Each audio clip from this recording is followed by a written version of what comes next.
Isang Chinese national na wanted sa kasong pagpatay ang timbog matapos matunton ng mga otoridad ang kanyang kinaroroonan sa lungsod ng Parañaque.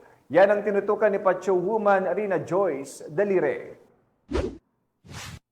Timbog ang isang Chinese national na most wanted person dahil sa kaso nitong pagpatay.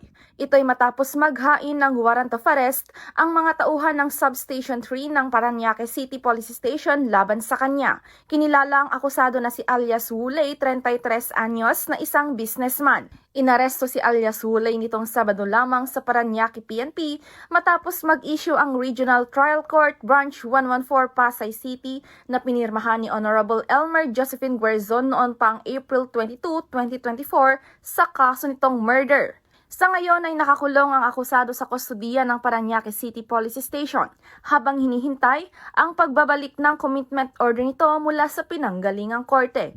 Mula dito sa Southern Police District, Paconia, PNN Correspondent, Patrol Woman Rina Joyce M. Dalire, alagad ng batas, tagataguyod ng Balitang Pulis.